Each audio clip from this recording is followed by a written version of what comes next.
ఒక చిన్న గ్రామంలో ఒక బాలుడు గొర్రెలను కాపాడుతూ ఉండేవాడు.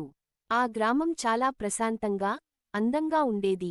ఒక రోజు అతనికి చాలా బోర్ కొట్టింది. ఏం చేయాలో అర్థం కాలేదు. అప్పుడే అతనికి ఒక తప్పుడు ఆలోచన వచ్చింది. గ్రామస్తులను ఆటపట్టించాలని అనుకున్నాడు.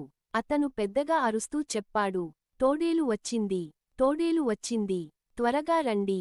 అది విన్న గ్రామస్తులు భయపడి వెంటనే పరుగెత్తుకుంటూ వచ్చారు. కాని అక్కడ తోడేలు లేదు.